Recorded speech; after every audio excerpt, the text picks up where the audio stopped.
Power is the capacity or ability to direct or influence the behavior of others or the course of events. Throughout art and architectural history, power has been both a conscious and unconscious subject, a result of spatial conditions within a work, and occasionally an extension of established social constructs of the author's time. The Oxford Dictionary defines space as a continuous area or expanse which is free, available, or unoccupied. In architecture, space is often created or defined by the use of a wall, a structure of brick, stone, etc., that surrounds an area or separates one area from another. Robert Evans, in Figures, Doors, and Passages, argues that architecture uses walls to selectively divide and reunite space. Within his essay, Evans analyzes various pieces of art and architecture for their spatial qualities and social implications. He suggests Raphael's Madonna as an example of an Italian High Renaissance painting, with both spatial and social interests.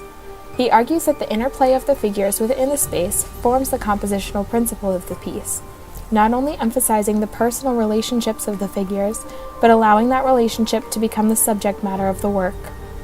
As an architectural example, Evans offers Raphael's Villa Madama, a symmetrically composed villa of unique rooms.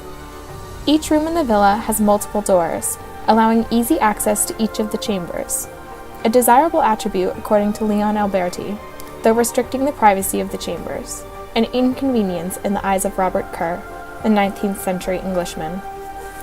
Evans notes this concept of convenience, and the shift of the convenient from rooms with many doors to rooms with one.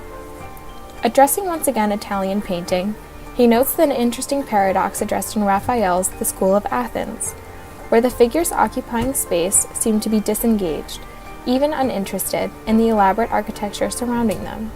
Evans suggests that the architecture merely has the power to assemble the figures. It is only elaborate to serve as decoration. As an architectural example of the 19th century spatial conditions, he offers Thomas Macy's Amesbury House.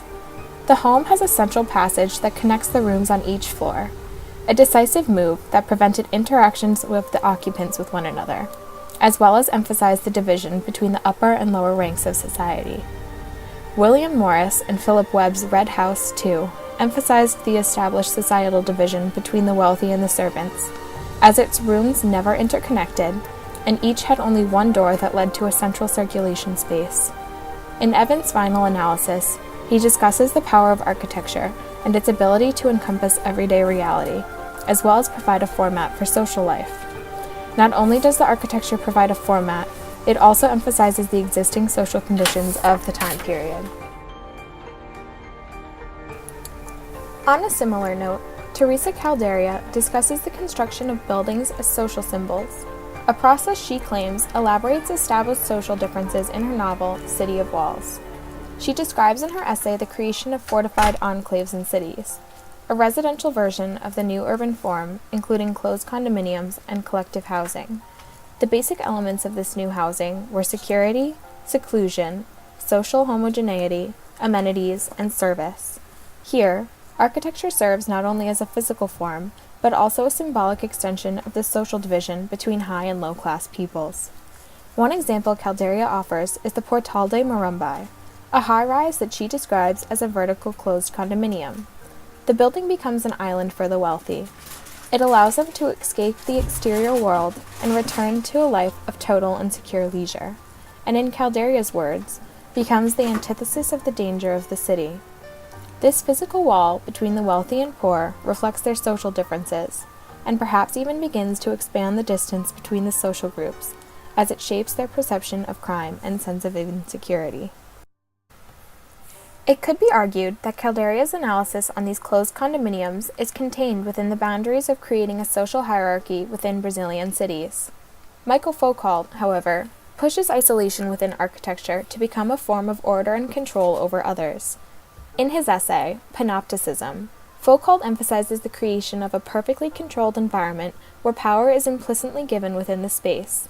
He precursors this by arguing for society's need for order as a part of survival, specifically considering periods in which a town must combat plague. Foucault believes that the detailed record of every person's condition and movements is crucial in ridding the town of disease. This allows Foucault to then set up a common understanding of the need for control over others, which leads into his argument for the panopticon, a building designed by Bentham in 1791 to alter the conditions of those who inhabit the structure. The panopticon is comprised of a cylindrical building which has a viewing tower at the center that looks out onto individual cells that circle around the walls. Foucault praises Bentham's design of the panopticon because it automatically develops the dichotomy between the inmates within each cell tower and the viewer located inside the tower. As a part of the design, Foucault explains for the inmate that the arrangement of his room opposite the central tower imposes on him axial visibility, but the divisions of the ring, those separated cells, imply a lateral invisibility, and this invisibility is a guarantee of order. By creating this distinct relationship through the structure of the building, power becomes an abstracted concept that permeates through any group of people placed within the panopticon. Thus, Foucault dawns it as a possibility to perfect the exercise of power. Foucault's analysis on both the panopticon and the societal effects of a plague focus on the development of power throughout history. Within the introduction for Foucault's essay, Neil Leach describes that Foucault is most concerned with using the past as a means of diagnosing the present. This discussion of the fabrication of the present becomes a prelude to the means of surveillance of others. The panopticon has been implemented most literally in prisons throughout the world, such as the Presidio Modelo in Cuba. Built in 1926 and 1931, this prison is based directly off the cylindrical panopticon, which became physical proof of the power complex within its design. The concept of the panopticon stretches further to influence the video booth style of surveillance, in which the video cameras become the cells of people that are being watched. Surveillance has even transitioned into wiretapping of certain individuals, which became a modern-day problem after the Watergate scandal in the 1970s.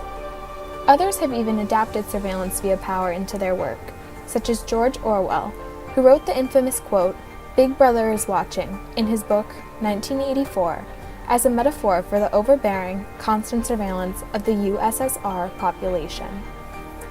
Despite the induction of Bentham's panopticon into different aspects of today's world, its existence brings about a questioning of how society should be run and controlled. Similarly to Foucault, Calderia discusses the separation of two groups of people based on feelings of power over another person. In both essays, social constructs that have been previously established within a group of people are emphasized by the architecture that is designed within each situation, automatically creating a dynamic of control and authority. It is clear that, as Evan states within his paper, we cannot avoid creating these relationships between people when creating spaces for a group of people to inhabit. When this occurs, however, it becomes impossible to avoid creating potentially unhealthy environments for a subgroup of people. Should we value privacy or security more? Should people be allowed to choose a better lifestyle because of their social class, which separates them from the so-called lower society?